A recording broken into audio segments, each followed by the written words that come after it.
Dr. Turner. Good evening, ladies and gentlemen. My name is Russ Thomas, and I'm the CEO of Prostate Forum of Orange County. And as most of you know, prostate cancer is the second leading cause of cancer deaths in America today. And yet there are less than 100 prostate oncology specialists in the whole USA. In Southern California, we have approximately 5 prostate oncologists, so we're very lucky.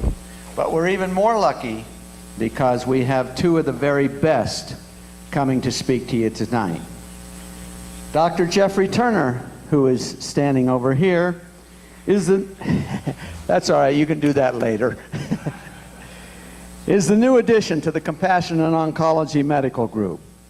Dr. Turner is a native of Southern California, having grown up in Orange County and attended the University of Southern California.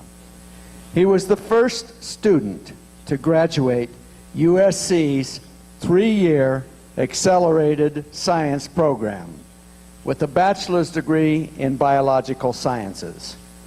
Subsequently, he was employed as a research associate at UCLA in infectious diseases and molecular biology. His medical education and residency were both completed in Canada. Dr. Turner is double board certified in internal medicine and medical oncology. Dr. Turner has several research projects published and has several more pending publication. Those who know Dr. Turner attest to his warm personality, smile for us, Dr. Turner, sense of humor, and his dedication to his patients. Dr. Robert Leibowitz graduated with honors from University of Illinois in 1970 and completed 3 board certifications, 1 in internal medicine, 1 in hematology, and 1 in oncology. As well as his other medical educational achievements, he served as a research fellow in medicine and clinical instructor at Harvard Medical School. He is internationally recognized as one of the leaders in clinical prostate cancer research and therapy. Compassionate oncology protocols are used throughout the USA and over the world. He coined the term and popularized and pioneered treatment with his triple hormone blockade Leibowitz protocol, followed by treatment with Proscar, 5 milligrams a day, called finasteride maintenance therapy. Since 1991, Dr. Bob has been recommending this treatment as sole therapy for clinically localized prostate cancer. He develops, implements, and modifies constantly evolving, effective, state-of-the-art treatments in order to treat and/or control all stages of prostate cancer. He was the first to use and pioneered low-dose weekly Taxotere, M-site, carboplatin chemotherapy, 3 weeks on, 1 week off, beginning in 1998. He was the first to use and pioneered high-dose testosterone placement therapy for very selected patients with prostate cancer.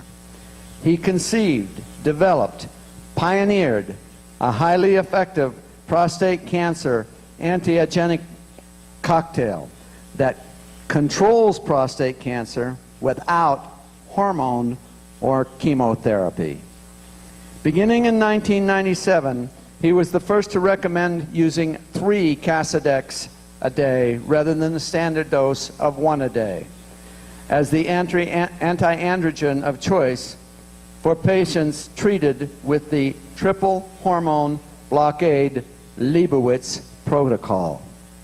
The triple hormone blockade, triple androgen blockade, and finasteride maintenance are all registered trademarks of Dr. Robert Leibowitz. His faculty positions, memberships, honors, hospital appointments, committee appointments, professional activities, and medical applications are way too voluminous to mention here. But I do want to offer a list of his publications that are on his website, compassionateoncology.org, that covers the gamut of all prostate cancer problems and solutions. I have here a list of all his papers that are available to everyone for free on his website.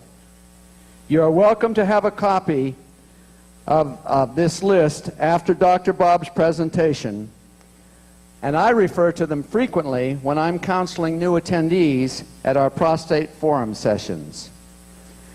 The subject Dr. Bob and Dr. Turner talks about tonight will be creating prostate cancer cures and remissions systemically. It is with great pride and pleasure that the Prostate Forum of Orange County presents to you Dr. Robert Leibowitz and Dr. Jeffrey Turner.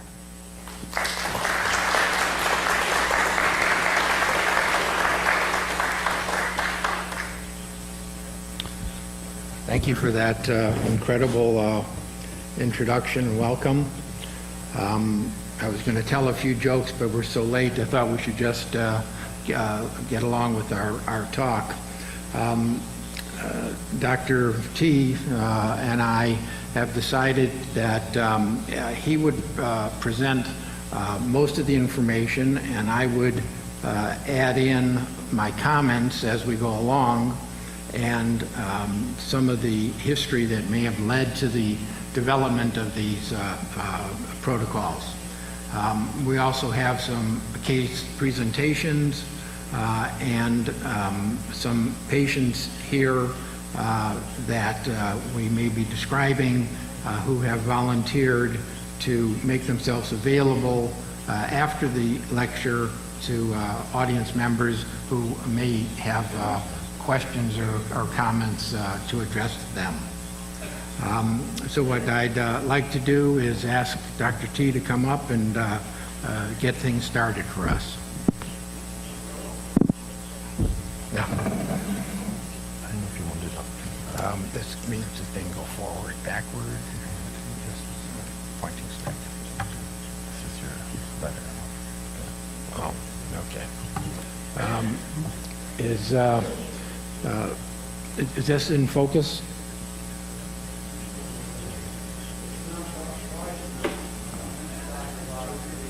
Okay. Well, one of the things that I'm rather proud of is that back in the mid-90s, I was speaking at a prostate cancer forum in Massachusetts, and at that conference there was a panel discussion. The moderator was it's a Dr. Phil Kantoff, who's internationally recognized as one of the top prostate cancer experts in the world. He's still at Harvard, and some of the other panel members was Dr. Anthony D'Amico, who's a radiation therapist. It's probably one of the brightest men I've ever met in my life. Dr. Gralnick is also a well-known prostate cancer specialist, and a number of other equally prominent people. And Dr. Kantoff asked at the end of our formal presentations, he said, does anyone on the panel recommend or use intermittent hormone blockade as opposed to continuous? And never being shy, I raised my hand first. He called on me and asked me, well, what type of patient do you recommend intermittent blockade for? I said, any man with prostate cancer. And he then asked of the other panel members, how many of you use intermittent blockade on any of your patients? Nobody raised their hand. And he said, how many of you can foresee a time when they will recommend intermittent blockade for selected patients? Nobody raised their hand, of course, other than me. So this was a letter that I received in September 2007 from Dr. Kantoff, as an answer to something I had written to him. And I said, "Dear Phil, in the August 2007 issue of Oncology Times, you're quoted as coming out in favor of intermittent blockade, stating that intermittent blockade is at least as good as, if not better than, continuous blockade." Now, at this time, just 3 months before, he was on a panel that said intermittent blockade should be considered investigational and should only be given to men as part of a study. So I said, an account of what you actually said about being at least as good as and probably better. And is it really what you believe? So, and I pointed out that as recently as February 07, I asked the panel members about intermittent blockade. They each stated that they don't recommend it and did not believe that and believed rather that ongoing studies would find it to be, would not find it to be as effective as continuous blockade. Anyway, to emphasize that point, the new ASCO, American Society of Clinical Oncology, and American Urologic Association guidelines from April 07 state that physicians should not use intermittent blockade other than as part of a controlled trial. Phil, I wrote more than 12 years ago that I felt intermittent blockade would eventually be proved not only to be as effective as continuous, but better than. I fully understand evidence-based medicine, but if doctor number one practiced evidence-based medicine regarding intermittent versus continuous for the past 12 years, then, and doctor number two treated all of his patients with intermittent during those 12 years, in which doctor's practice would you have been happier as a patient?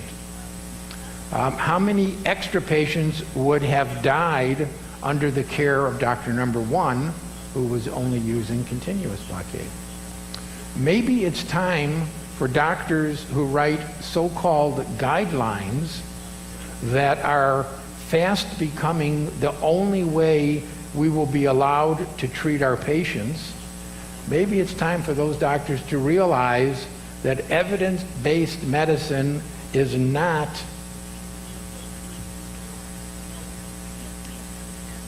always the best way to treat patients.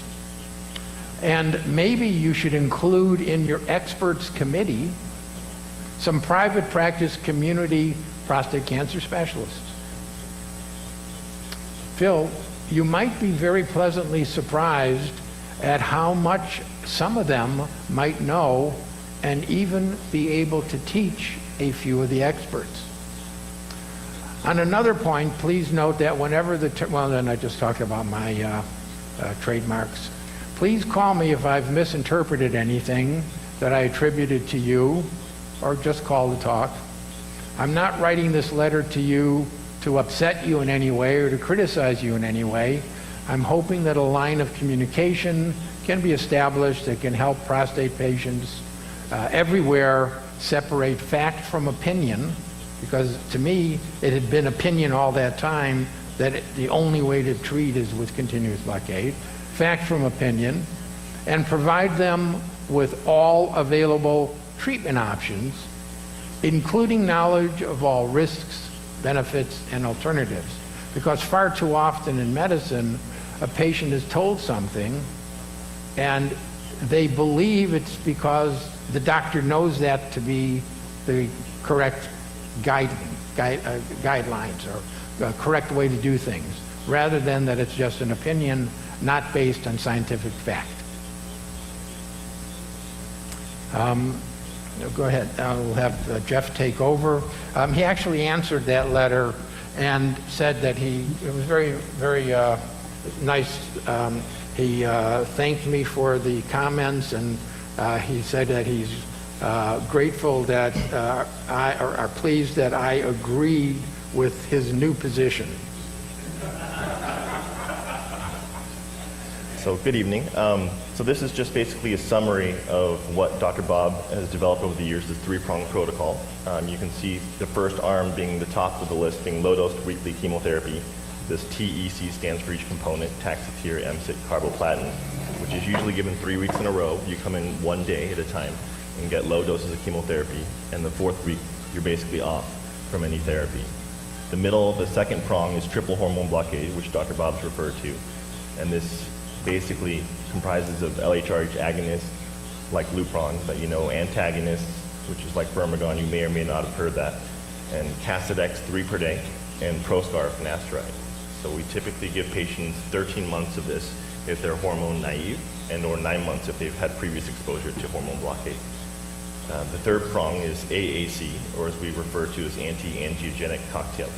This actually contains Revlimid, thalidomide, and GM-CSF. These are all agents that basically deprive the tumor cells of blood flow, and that helps successfully combat the cancer as well.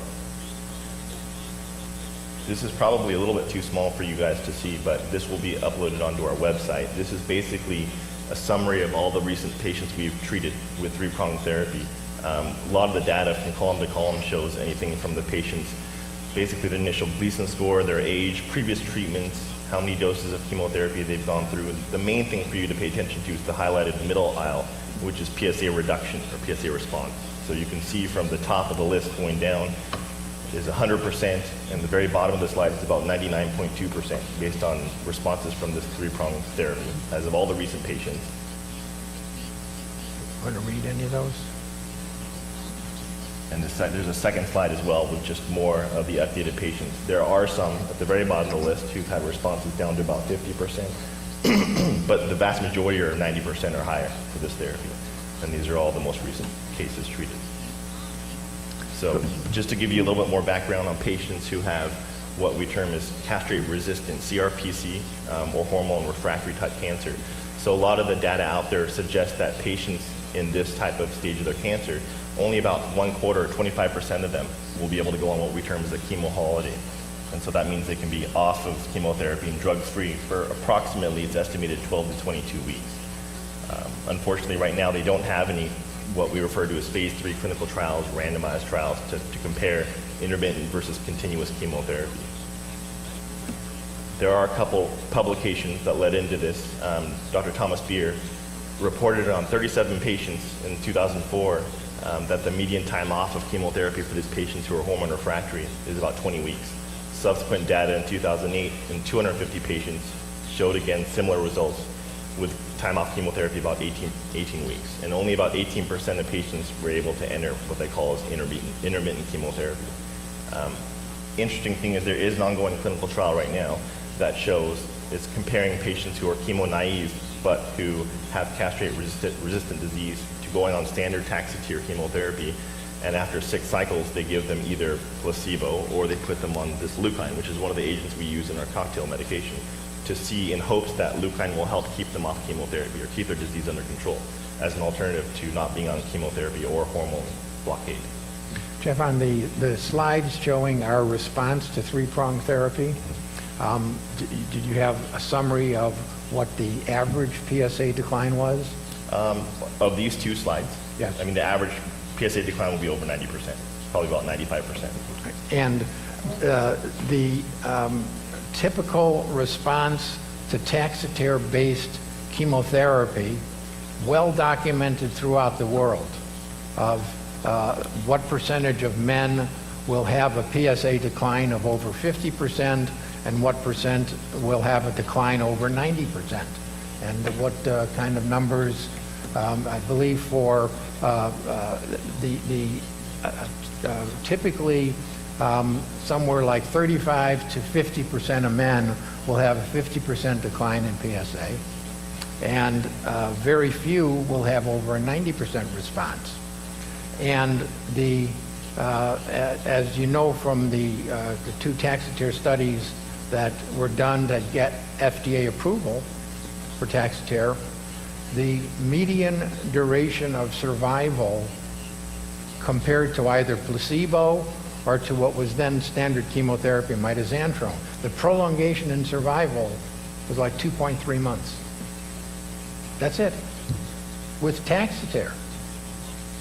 And here, the things that are staggering is our percent decline in PSA and the fact that virtually 100% of men are able to go off chemotherapy, where the literature, as Dr. T showed, was that only 18% of men were able to go off chemotherapy for an average of 18 or 20 months, or 20 weeks.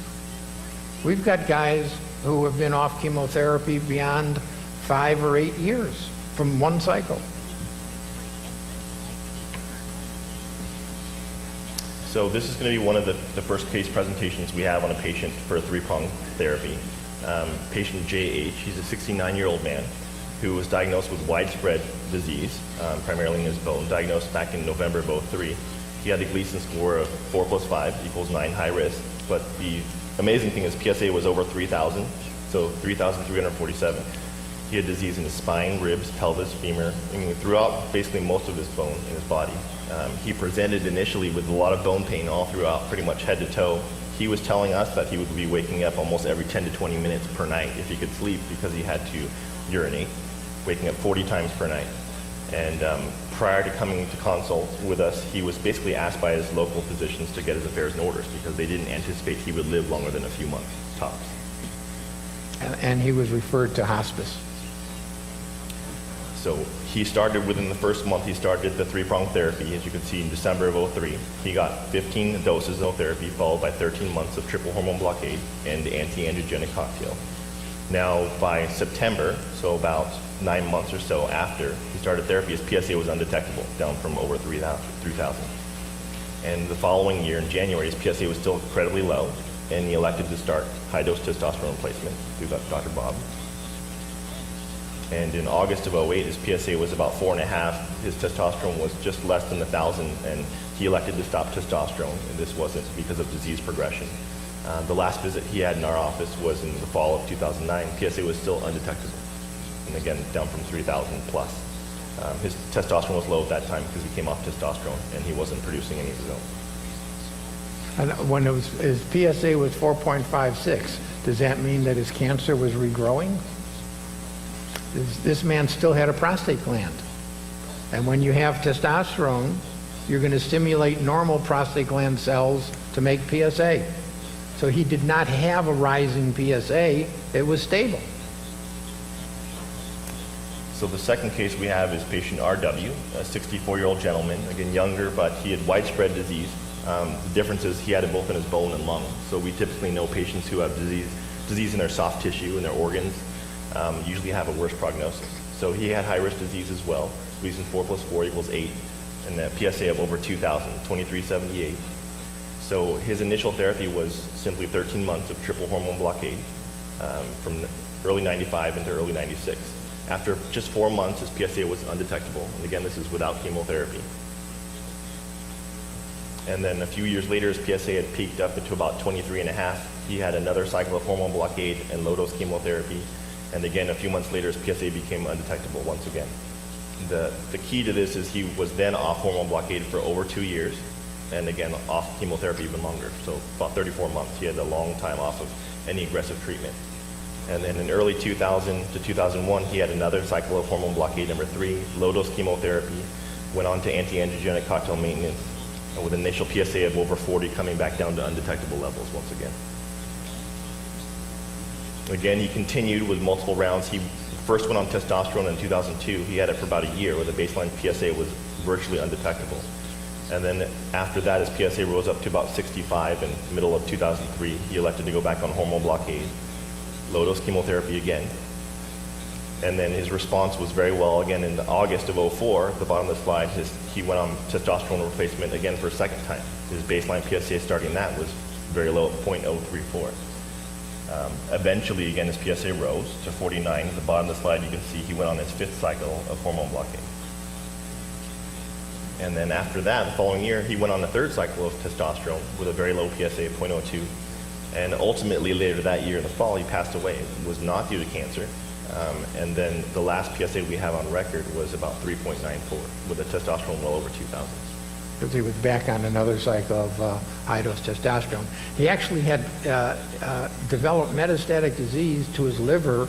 We biopsied it, and he was metastatic kidney cancer. So he did not have progressive prostate cancer in spite of 11 years of dealing with it, and starting with both lung and bone metastases and a PSA of 2,400. This is the third patient of ours, patient JL, is a 71-year-old gentleman diagnosed back in late 90s, 97. His initial PSA was about 48. Again, he had Gleason 3 + 4 = 7, but he had overt metastatic disease in his bone, his pelvis, and his hip. He had a cycle of CAM, stands for kind of complementary alternative medicine, that he went through. His PSA was a little bit higher after that. A first cycle of hormone blockade, which lasted a little over a year. PSA became undetectable by about 4 months later, and then he continued on Dr. Bob's finasteride or Proscar maintenance therapy. He eventually went on to a second round of hormone blockade for about 9 months with low-dose chemotherapy. Starting PSA was about 40, and he once again became undetectable about 4 or 5 months later. But when he first presented, he was seen at in Texas at a famous institution, and they told him that he had terminal disease, and that he was also recommended to enter a hospice program because he wouldn't be expected to live more than months rather than years. So he initially had his first cycle of testosterone replacement in the middle of 2002. PSA was very low, 0.2. He noticed he had an interest to basically, he had better libido, potency, and overall he said his quality of life was much better. He had more energy, he felt more active.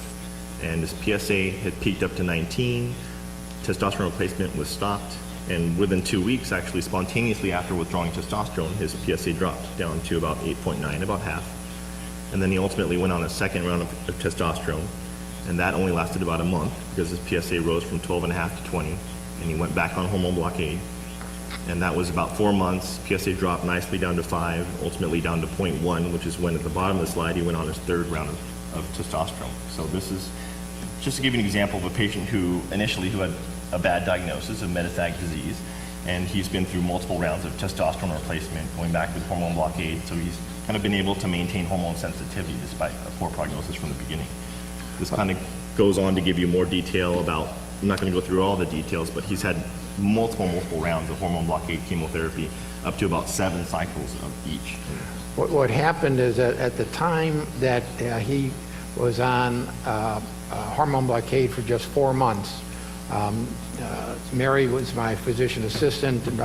She's here, and our office administrator, Joanna's here, and we were trying, Mary and I were trying to determine what is the shortest duration of hormone blockade that you can give to someone and safely stop.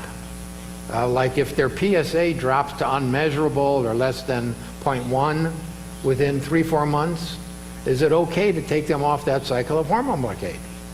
The answer is no, because we did this with about 4 or 5 guys, and on all of them their PSAs went up, which is why when we treat with second or additional cycles of hormone blockade, we treat for 9 months. We don't treat for 13 months other than the first cycle, because with the longer you're on hormone blockade, the greater the risk for hormone refractory disease. If your PSA goes up while you're on hormone blockade, that's the definition of castrate-resistant disease. So this continues on this gentleman's kind of history with prostate cancer. One thing I wanted to point out at the top of the slide, which is in yellow, in his 5th cycle of testosterone, basically he had a similar response where his PSA started very low at 0.008, and then he rose to 40 approximately 5 months later, but Estenil, or an estrogen, was added to his testosterone regimen. And the interesting thing, after that, by the end of the month, his PSA had dropped from 40 down to 18, and ultimately the next month down to 5. So he's still on testosterone replacement therapy. but Dr. Bob elected to start him on estrogen in addition to that, in which basically helped reset the slope of his disease progression, and or mainly his PSA rise. And this was a testosterone level, of Over 4,000. over 4,000 on estrogen. Now, you know, how many times have you heard from some complementary alternative people that the real cause of prostate cancer is estrogen? Right? Is that a popular belief nowadays? I'm not the only one that has heard that or read that not in peer-reviewed medical journals. Okay? So here we have guys who are on daily testosterone, they're rubbing it in on their arms and belly. So all of the testosterone that you measure in their blood is coming from the gel. It's not coming from their testicles, because we keep them on hormone blockade so that if they ever had to go on hormone blockade, we didn't have to worry about a spike in testosterone. This is before there were the LH antagonists. So what would happen to a serum testosterone level, somebody who's on skin, gel testosterone? What happens if you give them estrogen? And if the only mechanism of action for estrogen is by lowering testosterone, and it can't lower testosterone from the skin, it can only lower it through the pituitary hypothalamic axis. So what would you expect to see with testosterone levels? What would you expect to happen to PSA? Well, the answer is, with testosterone, nothing, because they're not making their own testosterone. But if the PSA goes down and the testosterone didn't, it means estrogen can directly kill prostate cancer cells. And that's something that was believed possible, a direct cytotoxic effect. But we proved it. Prior to us, it was only thought that maybe it is a direct effect. But we have a series of guys who are on testosterone, rising PSAs. We added 1 milligram of estrogen a day, and well over 90% have PSAs that drop, and almost always, if not always, within the first 1 or 2 weeks. It's incredible. So the addition of estrogen in this gentleman basically allowed him to stay on testosterone for almost 2 years, so 23 months, which is much longer than his previous rounds of testosterone. In a pill. It's a 1 milligram tablet. Yes. We always anticoagulate our patients also, because there's some evidence that low molecular weight heparin, not pills, not Coumadin, low molecular weight heparin also has anti-angiogenic benefit. So, and onward, basically, he continued on multiple cycles of hormone blockade testosterone all the way down to the end. He went through 7 cycles of hormone blockade, low-dose chemotherapy, and his most recent PSA being just over 1.5 throughout this. And I just want to kind of bring up another slide. So this is the natural history of prostate cancer with conventional treatment. So if you look at this graph, you have a patient here who's elected to have local therapy at the very left of the graph. And then after that, when he had PSA recurrence, then he's put on hormone blockade by one of his physicians, and he might have one good response to hormone blockade. Eventually, his PSA starts to rise, even on hormone blockade. That gives rise to hormone refractory or castrate-resistant disease requiring chemotherapy. And ultimately, after he stops responding to that, then the outcome is usually inevitable. This is a busy slide, but this is basically the summary of our last patient, JL, just showing from 1997 all the way to the right, he's had that many cycles of hormone blockade, chemotherapy, and testosterone replacement. So at the very peak of every one of these, he's been put on hormone blockade and/or chemotherapy. In every valley or trough, he's being put on high-dose testosterone, all the way to the end where he still has a PSA of just over 1.0. And when you say high-dose testosterone, what is the target range that you seek with your testosterone levels? So our testosterone levels that we're basically aiming for is over 1,800, or closer to 2,000 plus. 1,800 to 3,000 is the general range we shoot. 4. And the highest testosterone level that we've seen in any of our patients, Mary, do you remember what it was? It was over 40,000. And did their PSA go up that week? No. That's staggering. This is a fourth case of a patient with significant disease. This young guy, 61-year-old gentleman who was diagnosed back in the 1995. He had Gleason 4 + 3 = 7. He had 3 months of just Lupron monotherapy before he had radical prostatectomy later that year. So the pathology showed that he did have advanced disease in his prostate. It was basically into his seminal vesicles, and eventually he was undetectable for a couple of years, but in July of 97 he had a positive PSA. So he naturally elected to get radiation to his prostate bed through conventional therapies. And then again, after that, he ended up going back on hormone blockade where his PSA was still positive in 1999 to 2000. And after initial therapy with hormone blockade, his PSA responded after the first year, undetectable. He went on to a third cycle of hormone blockade with Lupron and Casodex. He missed a few doses. There were some compliance issues initially, and ultimately his PSA continued to rise. 16 in March of 2002. He restarted the same therapy with the PSA response down to 1.6, but eventually his PSA started to rise. So when he's on hormone blockade, you naturally think that he's got hormone refractory disease starting. So in April of 2003, his PSA was up to 5. They stopped Casodex. They did scans on him, and this was the first time they saw disease in his lymph nodes. In the left side of his groin lymph nodes, he had disease. So later that year, he started, PSA was up to 10, and he started Prostazol, which I'm sure a lot of you have heard of, a Prostazol-like agent. His PSA ultimately continued to progress, and the next year he was one of the earlier men on Provenge studies, a lot earlier than the recent developments with Provenge. So this is a gentleman who went on an early Provenge study. His nodes, the disease got worse. He developed new bone disease in his right hip despite the study, and he ended up having radiation to his right hip as well because the pain was so significant. Eventually, he had further disease in his lymph nodes, and he presented with his right arm weak and numb and tingly, and they showed that he had disease in his cervical spine. So he had radiation for that as well. But ultimately, his bone disease got worse, and he had to require using a cane to walk. He was in quite a bit of pain when he first came to consult with Dr. Bob. And they started him on 3-pronged therapy. This was in April of 6. Right. And then basically, up until January of 2007, at the bottom of the slide, you could see his PSA was down to 0.02. After that point in time, he elected to go on high-dose testosterone the first time, which lasted over 2 years, from February 2007 into the late kind of fall of 2009. His PSA was up to about 3.5 or so, and then after that, he went on hormone blockade. And he was on hormone blockade from the end of 2009 up until early 2011. PSA was down to 0.27. And then since that, he's been on testosterone the second time since the beginning of this year. He's still on, and his PSA is a little over 5 with a testosterone over 1,200. He's no symptoms of any bone pain. He's got no significant urinary symptoms, and he's doing quite well. So here's a guy that came to us with widespread metastatic disease.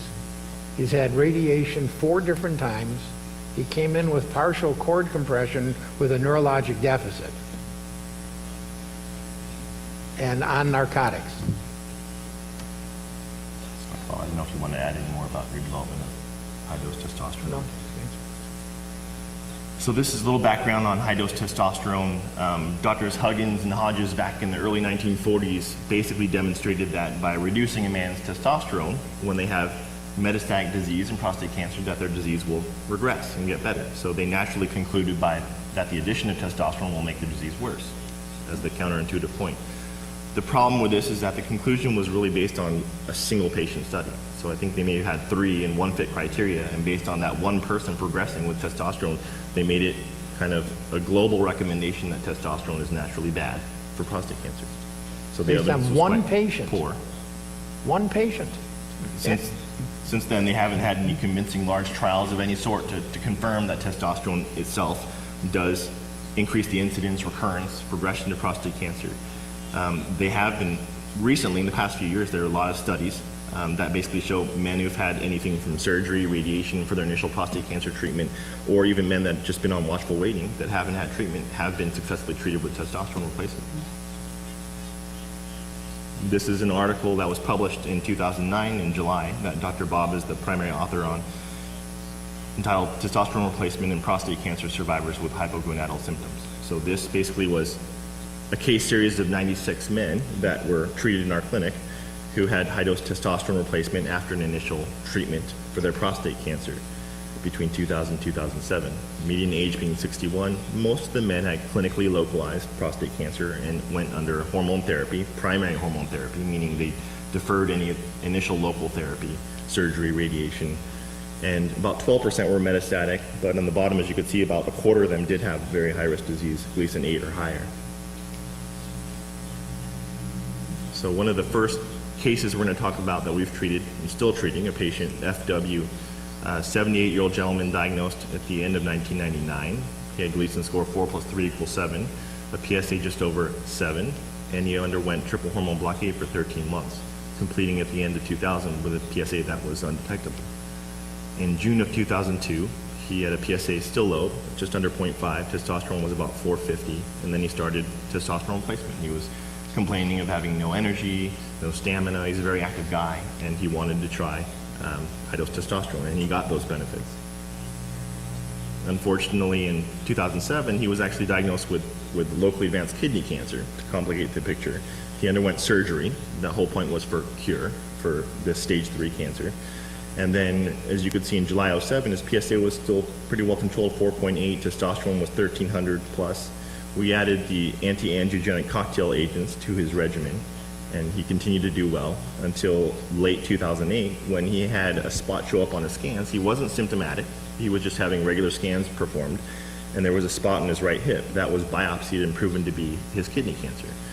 Normally, we would refer to that as recurrent metastatic kidney cancer. He had that cut out with surgery, and he had radiation added to it. And since he's actually been cured of this disease, one of the few diseases where you can be cured with certain metastatic kidney cancer.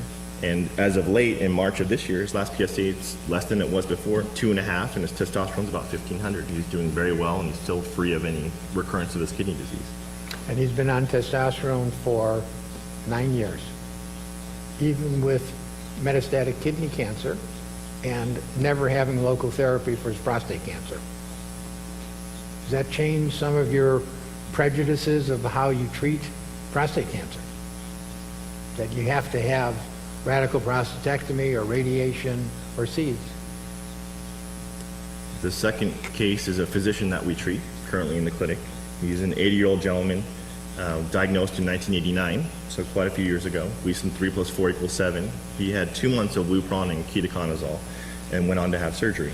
And his PSA is not up here, but it was like 120 or so. High-risk disease for sure. And after about 1.5 years after surgery, his PSA was positive, progressed up to 3.4, and continued on into in April 97, PSA was over 7. And then a couple years later, his PSA was over 10 at 12. And we added Proscar and thalidomide to his regimen, some anti-angiogenic medication for him. And in June of 2002, his PSA was about 6.8, and he had a low testosterone in the 200s, and he was symptomatic, so he started high-dose testosterone replacement. And that continued up until November. His PSA was up to 15, so that was stopped the first time he tried it. And then in February of 2003, his PSA was 9.4, testosterone was about 500, and he elected himself. He requested to be back on testosterone. So that was restarted at that point in time. And then the last result we have in clinic in March was his PSA was just over 11, testosterone over 1,500, and his scans continue to be clear of any kind of metastatic disease or any signs of any radiologic signs of recurrence.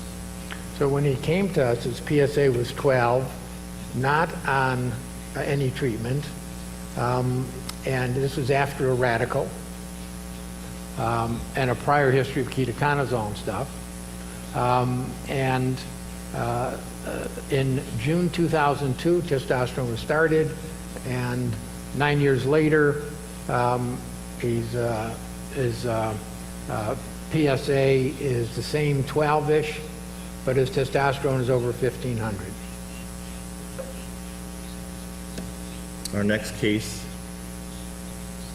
is patient TS, so 68-year-old gentleman who was diagnosed in the summer of 2003, Gleason 3 + 4 = 7 disease, baseline PSA only 4.2. He elected to have surgery in the fall of 2003, and he had locally advanced disease. His PSA in early 2004 became detectable after surgery at 0.04. After that, he elected to have his first round of hormone blockade back at home. He started on Prostazole for about a year, and after that, he had Lupron and 1 Casodex per day as his hormone blockade for another 12 months. So 2 years of hormone blockade he had, ending in about September of 2006 with a very low or undetectable PSA. After that, he did well. He was off hormone blockade for about 2 years. And then in the fall of 2008, his PSA was rising back up to 0.42, a second cycle of hormone blockade, which was Lupron 1 Casodex a day and Proscar for about just under a year.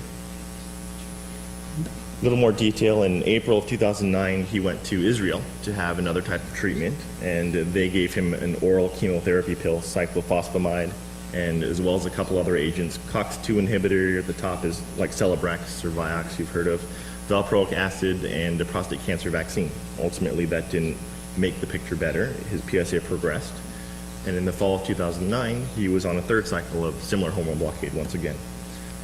And his PSA came down to 1.4, from 1.42 down to 0.01, so he improved. And then his Casodex dose was increased to 3 per day, and his PSA actually went up to 0.69. And so at that point in time, he was seeing us in our clinic, and we elected to treat him the same way with 3-pronged approach, with low-dose chemotherapy, 3 drugs with his hormone blockade. Now, because he's had Casodex many times, we elect to treat patients subsequently with EE on the slide stands for an estrogen pill, which we've already talked about earlier. And he also had an anti-angiogenic cocktail. His PSA became undetectable after 3 doses of chemotherapy, so that's about 3 weeks of treatment. And then basically in August of 2010, his PSA is very low, 0.01, hardly any testosterone at 7. He was symptomatic of not having any, and he was interested in high-dose testosterone. He started it. He noticed great improvement in energy, libido, potency, overall feeling quite well. And his last PSA today in clinic, at the bottom of the slide, 0.034, with a total testosterone of about 2,400. And this person is here in the audience.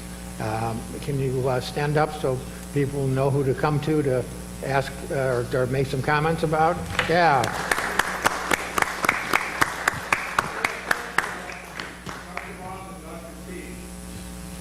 Thank you. Another short case that we have is this gentleman GP, again in his 60s, diagnosed in 2000 with very high-risk disease, so Gleason 10 disease.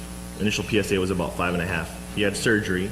His PSA dropped, but didn't become undetectable, so he failed surgery, down to 0.26. And in May of 2001, PSA about 3 or so, and then the next month he went on his first cycle of hormone blockade, which was Lupron and 1 Casodex. PSA responded, and then remained the same, fairly similar for the next couple of years, up until early 2003. And eventually in 2004, he went to Mexico to have treatment with Onvan, which is an estrogen-type therapy, in addition to regular therapy with Lupron and 1 Casodex per day. And through 2005, his PSA stayed pretty stable.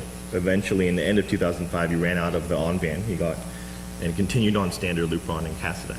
Ultimately, his PSA went up a little bit, so some physicians see an option when you're on Casodex and your PSA is rising, is just stopping your Casodex. Because about a quarter of guys on Casodex with a rising PSA will have a response from just withdrawing Casodex itself. Ultimately, his PSA got all the way up to 15 or so in 2006, so he started therapy with us when he consulted. He had 9 months of hormone blockade because he's had hormone treatment before, and then 15 doses of low-dose chemotherapy and cocktail medications. So his PSA 3 months later became undetectable. Ultimately, he did end up having radiation done, as salvage radiation in the picture. And in the fall of 2007, his PSA was still undetectable. He stopped hormone blockade. He continued on the anti-angiogenic cocktail medications and had his first cycle of testosterone replacement in 2007 to 2009. Now, his PSA got up to 6.3, testosterone well over 3,000. And the issue is his CTC, which is a lab. You may or may not have heard of circulating tumor cell. So that was an FDA-approved test in the past few years for prostate, breast, and colon cancer. It seems to be a better marker than PSA. And so his was positive.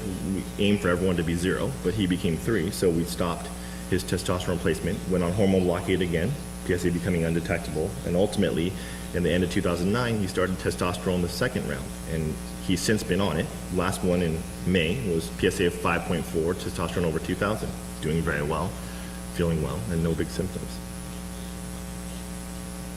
And the last short case, which is this whole slide together, is this patient JY, a gentleman who's 69, who's diagnosed in 94 with Gleason 3+4 disease, total of 7, baseline PSA 23, so by that traditional criteria is high risk over 20. He had surgery in March 94, and his PSA was basically undetectable until the end of the year. He became positive at 0.3. So he went to have salvage radiation early next year with a baseline 0.5 PSA falling down to 0.1, not undetectable. Again, later on, eventually in the end of 1997, his PSA was 0.97. He went on hormone blockade once again, with Lupron, Casodex, and Proscar. And after that, he had a good response, so he started testosterone replacement in October of 2000. And basically, his PSA was very low, 0.009, with hardly any testosterone at 113. Cocktail was added when his PSA was up to 1.66 in 04, and he's since been on testosterone. It's now June 13th, his last visit, about 4.5 PSA. Testosterone was 870, but the key point to this is he's been on testosterone for over 10 years since he started without stopping. No development of new disease anywhere. And the amazing thing about it is this is a PhD engineer, and he was not able to work anymore because he couldn't concentrate. And you've heard that men with low testosterone with certain intellectual activities, besides the impairment of libido. So he went on testosterone, and he wrote the most beautiful note to us saying that he feels as if his life has been given back to him. He was able to not only resume work, but became a chairperson, and was able to enjoy life again, go skiing again. Just wonderful. And you know, for those skeptics or critics who say that, yeah, maybe hormone blockade could work for a year or two, but then you're going to develop metastases and all these terrible things, and yeah, maybe you could be on testosterone for a short time, but everyone knows that, you know, you're going to have fire filled with gasoline. It's going to explode one day. Well, for more than 10 years, this gentleman is able to brag that he continues to do quite well and remain on testosterone in spite of having had a radical and radiation therapy and hormone blockade, and still had a rising PSA in the past. So it's nice to know that there are very few, if any, absolutes in treating prostate cancer. And what you really need to do, though, is to attach yourself to a prostate cancer expert who doesn't have blinders on and will only follow the guidelines or demands that are being imposed on physicians by committee. You need to let somebody who is willing to, you know, draw beyond the lines, be involved in your care. If nothing else, to see them intermittently for second opinion. So we're just going to speak briefly. There's every year we have an annual conference for oncology, and I just want to mention a few of the novel therapies, which you may or may not have heard of, that have been making a lot of commotion in oncology. So they're always given interesting names, but this first agent is called cabozantinib. It's also called XL184 at the top of this slide, and there was a phase 2 trial where they did studies in multiple solid tumor types for this new drug, which is an anti-angiogenic drug. So it's not a chemotherapy, it's like one of these targeted agents that has less toxicity. So in the middle of the slide, you can see about 400 patients were evaluated in the study. About 40% had bone metastases, and 59 of 68 patients that had bone metastases had partial or complete resolution of their disease in their bones based on this scan. And by 6 weeks into the study, they had improvement with their symptoms as well as resolution of their bone metastases. So typically, we hardly ever see this type of thing, so this is a very promising agent. Basically another trial that came out just a month or so ago was a phase 2 trial on patients with hormone refractory or castrate-resistant disease on the same topic. Now, the primary endpoint was response rate. 100 patients were evaluated. In the middle of the slide, you could see almost 50% had visceral disease or really high-risk disease in their liver, their lungs. Almost 80% had bone disease, and almost half of them had Taxotere before. So a very high-risk group. Now, the interesting thing in the line below that, you could see that there is a rise in their hemoglobin, so their blood counts typically go down when you treat patients with chemotherapy. Now, this is a targeted agent, and their hemoglobin actually improved by about 2 points or 2 grams. And 56% of patients lower in the slide basically had declines in markers that show that they may have progressive disease. So by seeing those decline, that means their bone disease is getting better or resolving. And lower than that, objective visceral tumor shrinkage was seen in about 84% of patients. So their tumors were basically diminishing on scans. How unusual is it to see that high a response rate in lymph nodes, liver, lung? Basically never. And so the bottom line of this on the very end of the slide shows that this study was actually halted early because of the fact that there was such a huge response and there was resolution of bone disease, which we never see. So the study was pulled and it's going to be progressed to the next phase of testing just because it's been so successful. This to us is the most promising new agent of anything reported, I think, probably since Taxotere. So this is one example that was given in the article of a man on the left side who, this is what his scan looked like at the beginning, a bone scan of all the disease, and the right side was after use of this targeted agent. Yeah, anything that's super dark is where there's cancers. On the right, you can see a spot which is where his bladder is accumulating the dye, so that's normal. That's expected. And notice, where did all of these go? Isn't that wonderful? Another agent, this OGX-011, is talked about quite a bit in oncology. It's called Custersin, and the background to this and the second point is that there's something called clusterin that basically is associated with treatment resistance. So this drug, OGX-011, helps to knock down this agent, clusterin. And at the bottom of the slide, you can see that it helps increase sensitivity to cancer therapy. So people have had better outcomes adding this to their traditional therapy. Or hormone blockade also. Right. So this is another promising agent. There's recent trials, phase 3 trials that have been recently discussed showing patients on Taxotere with and without this agent of interest. And people have had better response rates. Arm A is the group with this targeted agent. So Arm A, all the highlighted, the series you could see have higher response rates than Arm B. And at the bottom of the slide, you could see the most interesting thing is the survival was over 10 months greater with this agent added to the traditional therapy. So you compare that to what you hear with Provenge, where you get 4 months, and this is much more significant. Doctors, we need... Is going to be available to you by DVD. And most people find that, so the information is there for you, retrievable. It was the third one, a lot of Prepilumumab. It was this year from Medit with this. It's to help your immune system. It was better at killing.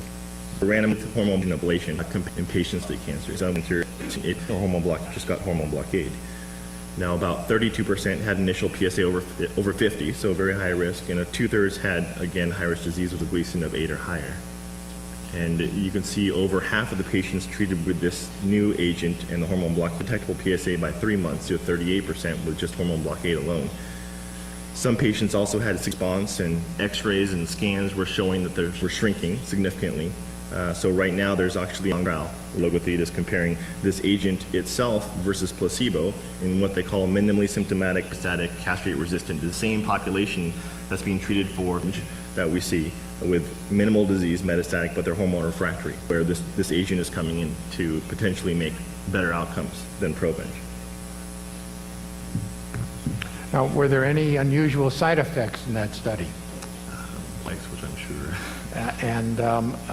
They had rather side effects of colitis and things, so it's by no means a home run, although we think that first drug that we talked about is probably a grand slam home run.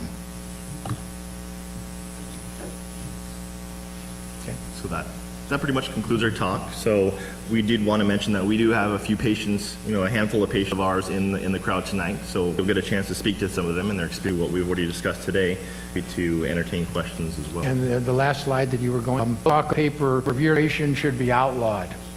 And can I ask you something? What kind of a best friend has your testicles removed?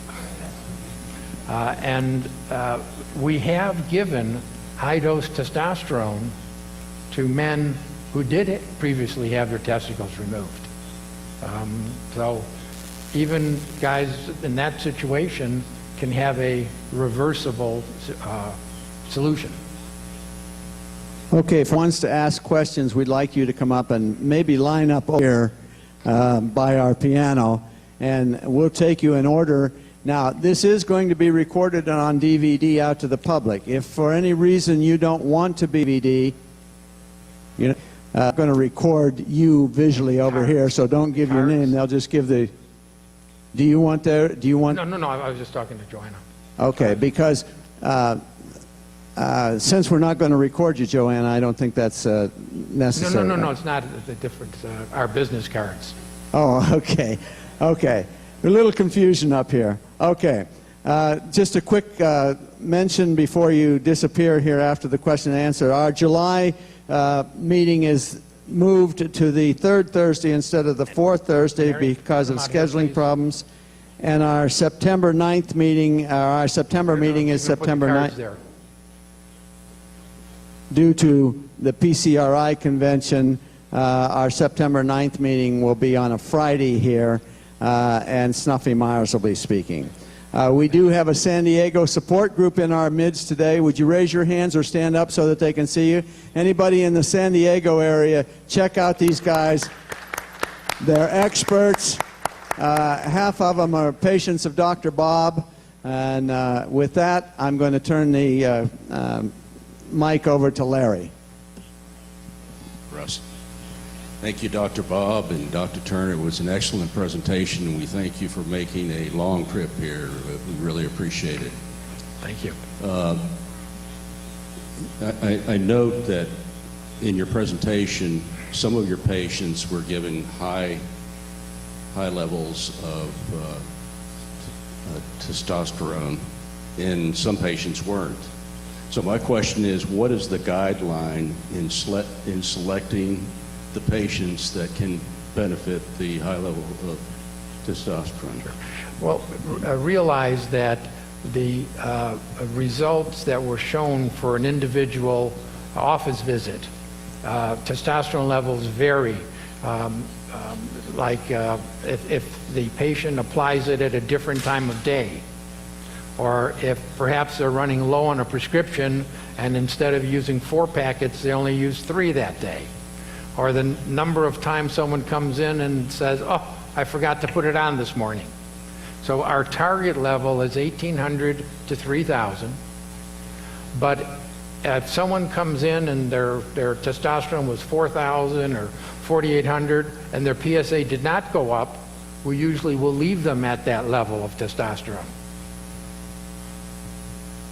Okay, so you make that decision based upon the range of their PSA then, is that correct? Yes, we monitor, I'm sorry, the questions at the first one was that you noticed that we had different levels of testosterone on different patients, but I explained that on the same patient, on one clinic visit, on the same dose of testosterone, the levels may vary dramatically. And your second question was? Well, what I was trying to inquire is what are the guidelines in selecting, what are the guidelines in selecting the testosterone level? That's correct. Well, again, our general guidelines are 1,800 to 3,000, but if the PSA is not rising sequentially, we don't mind it being higher. Okay. Thank you, Doctor. You're welcome. Okay, a question on your anti-angiogenesis cocktail, Dr. Bob. If you're on that cocktail, which is in his papers that I'm on his compassionate oncology, he advertises it, and it works quite well, as a cocktail that controls your prostate cancer without hormones and without chemotherapy. That's just a little intro to them. But my question is, if your PSA starts going up when you're on the anti-angiogenesis cocktail and you go back on hormone therapy, should you go off the anti-angiogenesis cocktail while you're on hormone therapy? Okay. Do I need to repeat the questions, or was it recorded? Okay. So the answer is, over the years, the anti-angiogenic cocktail has dealt with the problem of rising PSAs. We've tried out all kinds of additional agents looking for activity to see if it would help. And we tried a low-dose cyclophosphamide, which is a mild chemotherapy in the doses we were using. We tried each new targeted therapy as it came out, from Iressa to Nexivar or Latinib, Sutent. We tried interferon. We tried all of the complementary therapies, from shark cartilage we used to get from a Canadian source, to turmeric, to virtually anything imaginable. And we, on occasion, we would see a decline in PSA, but we later realized that that was just the normal physiologic changes. With somebody with a prostate gland, PSA varies up to 35% for nothing related to cancer. We currently use Proscar, low molecular weight heparin, or another injectable anticoagulant.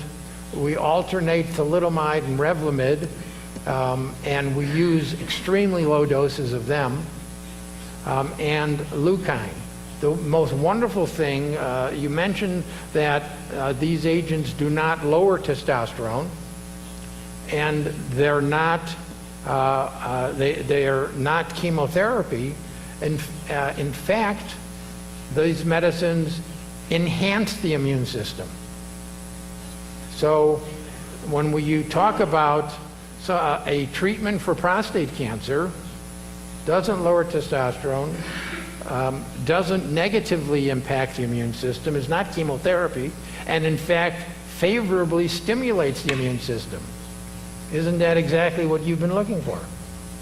Now, if we're confronted with a rising PSA, if this is their maintenance therapy, realize that we do anything and everything possible to postpone or prevent the need to go back on another cycle of hormone blockade.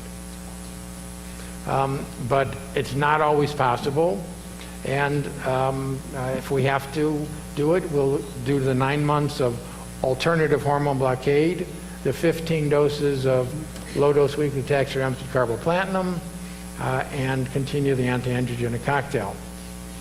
So the cocktail should be continued while you're going through the hormone therapy. That is correct, and a lot of there's a very prolonged learning curve for using these medicines. We have not seen any other physician anywhere in the country follow our protocol. Everyone believes they can tweak it a little and improve it. So the cocktail medications have benefit alone, but as well they have synergy with hormone blockade and chemotherapy and making your PSA response better. Yeah, which is why we call it a three-pronged approach and talk about an Army, a Navy, and an Air Force. Each of the prongs having their own independent activity. Yes? My name is Walter Urey. I'm sorry? Okay. I'm glad to hear that you recently started taking patients again. I was just recently diagnosed with cancer of the prostate with a Gleason of 9 with mets to the bone. I would like to know how long would it take to get a consultation with you, and then go from there. I've just had my first shot of Lupron and Casodex, and I'm due to start the second one next week.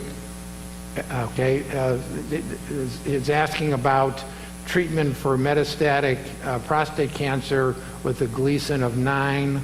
And what was your PSA? With 140 when I did it initially, and after the injection 2 weeks later it dropped down to 37. I don't know, I did it today. I don't know what it's going to be when I see him on Tuesday. Okay, and are you taking 1 Casodex a day? I took it for just 30 days. He told me to discontinue it after 30 days. Yeah. Obviously, we feel very differently at our three-pronged approach, and I believe that you could probably get in to see us sometime in the next week or 10 days. Just call the office. Thank you. And our business cards I have are here it. on. Thank you.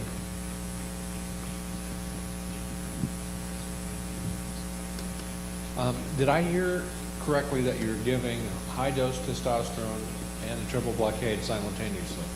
Well, we're giving high-dose testosterone, not triple blockade. We have men are on Proscar maintenance, Right. but if somebody was on high-dose testosterone and their PSA is going up too rapidly, or there's some problem, if we then gave them a Lupron shot, remember for the first week or two, Lupron raises testosterone. So we kept our patients on maintenance Lupron so that we wouldn't have to worry about a flare if they had to go back on hormone blockade. But all of their testosterone is coming through their skin, none from their testicles.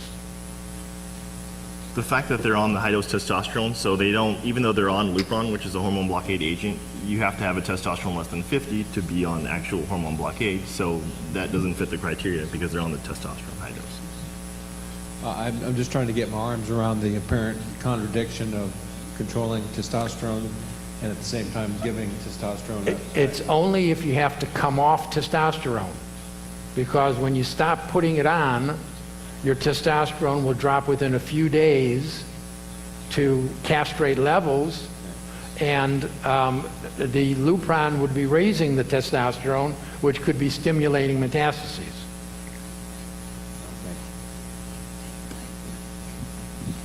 Hi, I have a question.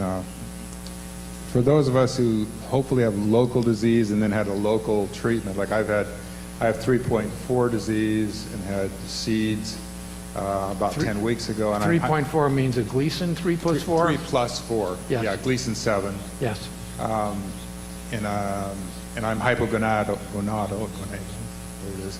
And testosterone was really very helpful to me, except it really revealed the prostate cancer, and it made PSA go up when before I had treatment. That's where I really found the prostate cancer, was from going on testosterone, especially when testosterone got very high. It got above 1,200, that sort of thing. So now I'm coming off treatment, and hopefully we have a cure. We don't know. Probably won't know for a while. Okay. Do you have any criterion for whether and when and how men in my situation should go back on testosterone, or whether they ever should? Sure.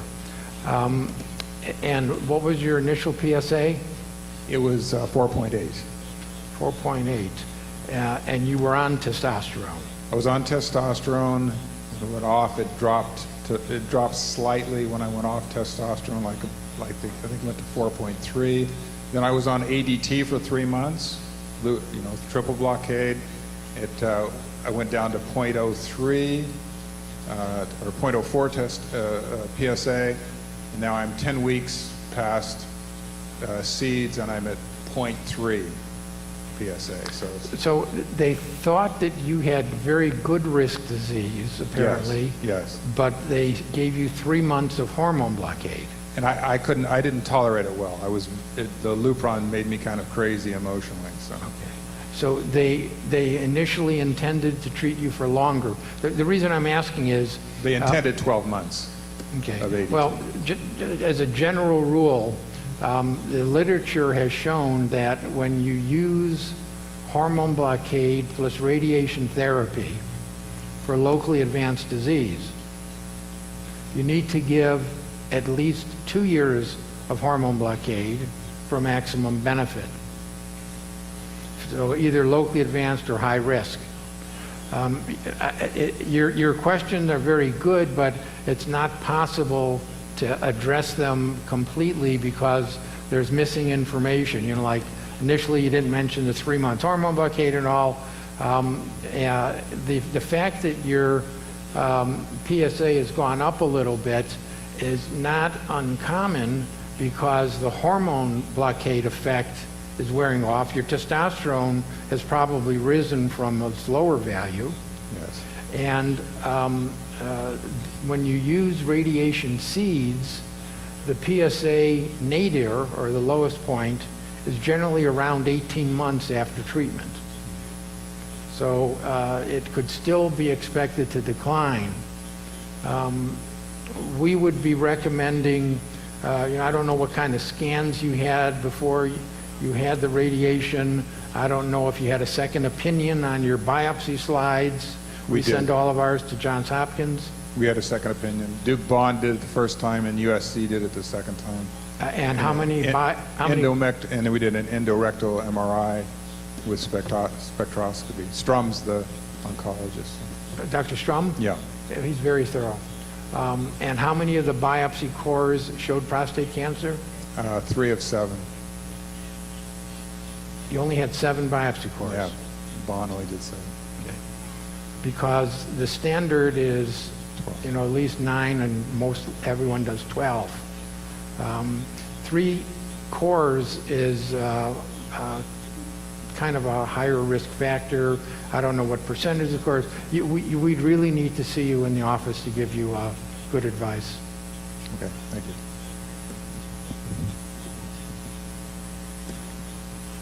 Now here's someone who does not have prostate cancer. We're able to tell from a distance.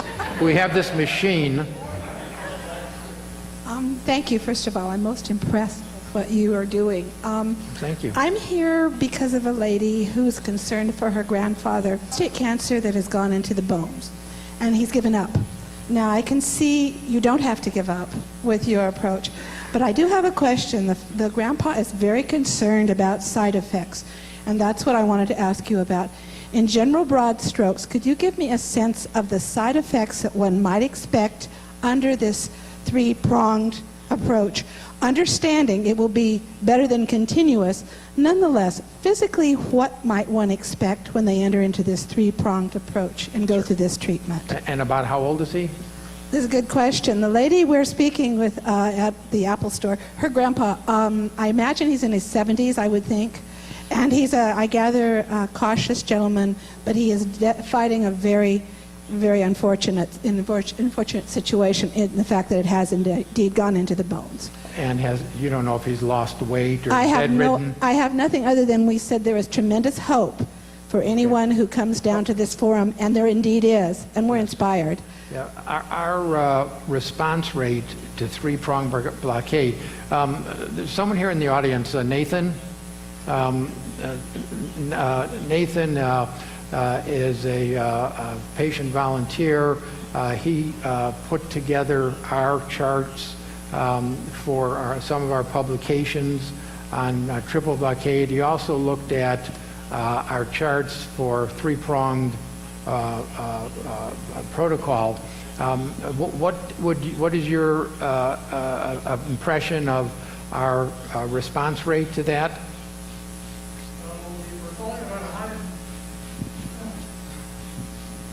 Hi, so I'm Nathan. So we're in this particular database with the 3-pronged approach. We're following about 150 guys. We have almost 8 years of median follow-up. That means that half the guys are over 8 years in follow-up. And out of that group, we've had less than 7% of those men have died of prostate cancer. And these are guys with really, really serious disease. A lot of them were hormone refractory when they came. But the other 93% of the guys are either still going or died of something else. All right, thank you, Nathan. And Mary's our physician assistant. Mary, you've been with us for how long? 2001. And how many guys have you seen throw up in the office from getting chemotherapy? Nobody. So no one has had vomiting from the chemotherapy part. But realize that three-pronged is what we know to be most effective. However, if we present the information to each patient, because there's hormone blockade, there's separately anti-angiogenic cocktail, and separately chemotherapy. And nobody signs a contract with us when we start chemotherapy. They're only agreeing to one dose, the dose they get the first day. If it was so terrible, they're not going to come back. Additionally, we have a volunteer list of about 100 names and phone numbers of men who agree to talk to prospective patients about their own experiences. And we have some people in the audience tonight who are willing to do the same thing. So rather than, doctors, it said that everyone smells the manure in the next guy's pasture, which means that it wasn't our medicines that made them sick, it was the radiation. So doctors tend to minimize side effects of their therapy. But we'd be happy to see him, and we're quite sure that he would get great benefit. Yes. For their information. Yeah, and in fact, if your girlfriend or the lady that calls our office and asks for a copy of our DVD and patient volunteer list, we'll send it to her for free. The exciting thing is there's hope. Yes. And that's the beautiful thing. And thank you so much. You're quite inspirational. You're very welcome. Dr. Bob and Dr. King, very pleased to hear you this evening. There's one question I had, and it's related to Dr. Barantz's work in is it Considex? No. Combidex. And I guess this is the only place in the world where you can get that type of treatment or understanding whether you have lymph node involvement or not. Is that going to be FDA approved down the line?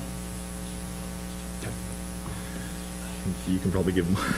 It's tough to say. I mean, there have been many patients who've gone to get Combidex, and that helps us give us a better idea of disease in their lymph nodes. But I think there's still been quite a few hurdles in the way to getting it to FDA approval. They're seeking many alternative types of imaging now that are under study with similar type of agents that Combidex, can hopefully show the same type of disease, but they're still investigational. I don't think in the immediate future it'd be approved. A little addendum to that. They've discontinued that in the Netherlands because I'm sorry? they've discontinued the Combidex Yes. in the Netherlands have. because they're not able to get the chemicals they need to do it. So it's no longer available. Originally, yes, the FDA rejected it here, but now there's not even any. It's not even before the FDA because it's been rejected. I mean, it's no longer available. Is it Ron Wheeler? Oh, good.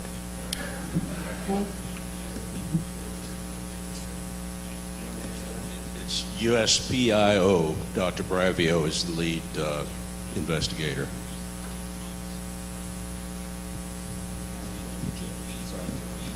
George from San Diego. Hi. I'm George. I have cancer in my seminal vesicles, a Gleason of 8. Should I have a CTC done to see whether I have circulating tumor cells? You mentioned CTC in your studies, but only at one time. You're tracking, in the old days, I guess, PSA. I don't know if your new system then is tracking CTCs. Incidentally, that next to the last case, you mentioned the CTC was 3, but you didn't say what it was after the treatment. Sure. And what's your PSA? It was 14, and after some hormone therapy, it's now undetectable. Okay. First of all, the thing to remember about hormone blockade is no matter what you use the first time around, everyone's PSA drops, like a rock in water.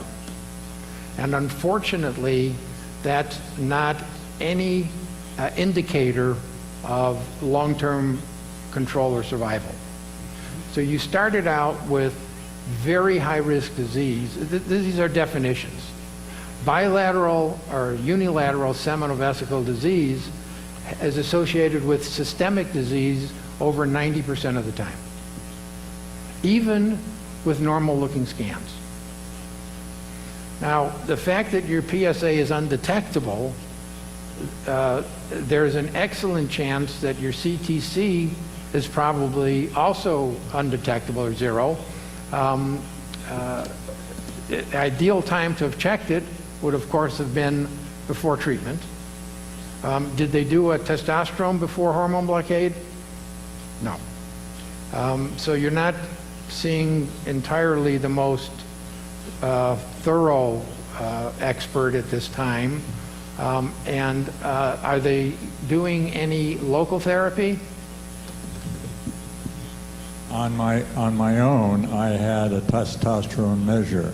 Oh, okay, good. And then it was because of Lupron, it went down to 23, and then that intermittent didn't work, and my PSA shot up to 14. And so I switched to Casodex and Avodart. My testosterone went to 975, my dihydro went to 2.3, and my PSA went to undetectable. So you're not on Lupron, obviously. I personally believe that's a very big mistake. You need all 3 drugs as triple blockade. Well, I was